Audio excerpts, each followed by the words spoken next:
Hey, it's Kitty, VEDA Day 18, and today we're talking about books. I originally thought that this was going to be rather short because, like Peter and like Hung, what I read has changed recently, so I don't read as many books, but I still realize that I am reading a lot of stuff, just different stuff than what it used to be. But if we want to go backwards a little bit and start at the beginning, when my mom would take us to the library as kids, we would borrow the maximum number of books, which I think was like 40 books at a time, and then we would bring them home and go through them all in like 2 days and then beg my mom to take us back to the library. We'd return those 40 and get another 40 again. I grew up with all the classics: The Very Hungry Caterpillar, The Giving Tree. There was a series called Flicka, Dicka, and Ricka about triplet girls who had all these crazy adventures or something. There was a similar one about triplet boys, which I also enjoyed, but I don't remember what the name of what the three boys' names were. I read some Hardy Boys books. I never got into Nancy Drew. I read Hardy Boys because my brother read Hardy Boys, and when I was little, I guess I wanted to be my brother. The Shel Silverstein poems, Where the Sidewalk Ends. That was one of my absolute favorites. They also had these books. They had these awesome books at my library where, you know, it was like this big, and it was Butterflies of North America or something like that, and had pictures of every species of butterfly in there. And we never actually paid attention to what the names of the butterflies were, but the pictures were just gorgeous. Was it Ian that mentioned Roald Dahl in your vlog today? Because I loved Roald Dahl books. I loved the BFG growing up, and then later on in college I was involved in a production of James and the Giant Peach. Murph, James and the Giant Peach. Oh, Dr. Seuss books too. Loved Dr. Seuss.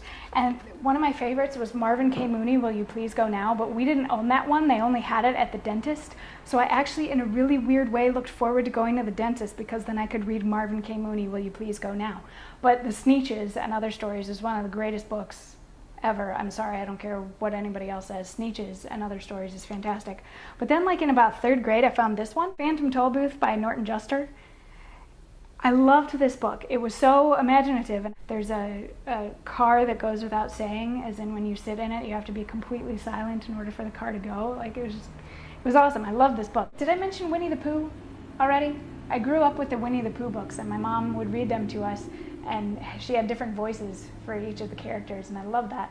And my grandmother had dolls, had like the stuffed animals of Piglet and Eeyore that we always used to play, and sometimes we would try to get them to disappear to our house instead of living at Grandma's house. Calvin and Hobbes. I always loved Calvin and Hobbes books. We also, growing up, had the Peanuts Treasury. It was like this big, and it had a red cover on it, and it was like all the Peanuts cartoons from the Peanuts inception to whenever the book was published. So we're talking like 20 years worth of Peanuts cartoons. If you've not read Peanuts cartoons written by Charles M. Schulz, you've only read the more recent ones, go back and find the ones by Charles M. Schulz because they're adorable, and Linus will just break your heart.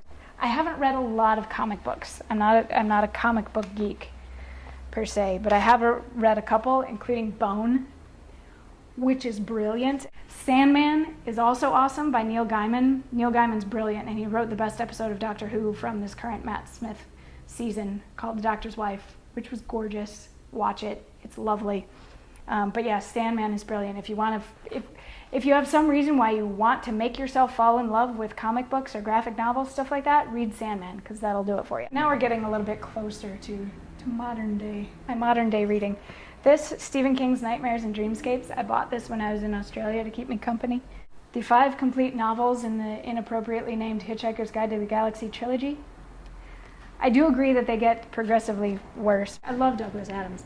I read another Douglas Adams book once that I think it was Dirk Gently and the Long Dark Tea Time of the Soul, that had this beautiful description of, and the car pulled up and the door opened and out stepped this leg, this beautifully sculpted leg.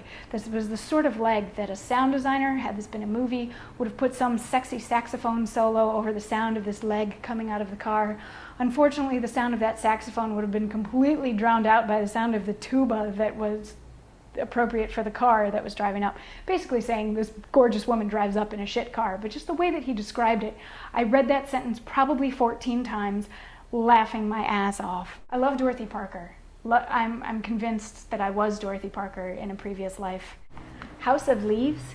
This book will mess with your head. A Prayer for Owen Meany by John Irving.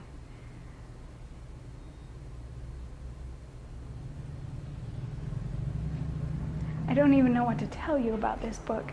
There's bits in this book where I laugh so hard that I can't breathe. But if I were to start reading right now and just read like the last 10 pages, I would be bawling on the floor. It's so beautifully written, and the characters are so real, and they're so heartbreaking. I've read this book probably 7 times by now, and every time I read it, I get something different out of it. It's brilliant, and hey, my cat's name is Owen. Coincidence? Quick deviation, if you're looking for a cookbook, get this one, the Veganomicon. It is a vegan cookbook, everything in it is vegan, but you can feed this stuff to omnivores and they'll like it too. She wrote another one called Appetite for Reduction. There's an onion ring recipe in this book. Oh my God, are they good? But you gotta eat them right out of the oven, they don't travel very well. Well, most recently, because I am an actor, I've been reading plays. Obviously, I have to read any play before I can be in the show, which means just in like the past year. And I try to read plays before I go audition for them. So just in this calendar year, I've been involved in Blithe Spirit, Bleacher Bums, Hamlet. Up next is one called Someone's Knocking by Rich Orloff, which is a lot of fun. I get to play the agoraphobe. When I was in college, I did 5 Women Wearing the Same Dress, which was brilliant and an amazing experience. And I also did Angels in America, Millennium Approaches, which I would love to do again because this is a great, great play. I like a lot of stuff by Christopher Durang. I like a lot of stuff by Edward Albee. The Goat, or Who is Sylvia, by Edward Albee, and that play will just rip your face out. It's amazing, amazing play. Sanford Meisner. If you've ever wanted to be an actor, ever wanted to study acting, pick up something on Sanford Meisner. Read this stuff. It makes you true. This is The House of Yes. This is also a great play. It's really frickin' twisted. When you open up The Goat, the person who premiered the role of Billy on Broadway, the son, was one of my Shakespeare teachers, which brings me to Shakespeare. I have the complete works of Shakespeare here. I have the complete works of Shakespeare on my phone. I have A Winter's Tale here. I have all the bits of Gertrude here. I have the Hamlet TV script that we were gonna do, but we're not anymore. There, I have another Hamlet here. I have another Hamlet here. And I totally geeked out when I got these books. The Shakespeare lexicons tell you what the words mean in all these different scenarios and what they meant in Shakespeare's time. They're really awesome dictionaries that help make Shakespeare a little bit less intimidating. And this one, Shakespeare A to Z, has every character in it, has important figures from Shakespeare's actual life. It has plot synopses. It has scene by scene breakdowns of what happens in every play. So this is another really awesome one for demystifying Shakespeare and helping people love Shakespeare. Because I know that some of you out there don't love Shakespeare. I'm kidding, Patrick. I'm kidding. I like your videos. I know I left stuff out, but I don't remember it right now, so never mind. I'll talk to you later. Bye. Makeup sponges, because that belongs on a bookshelf.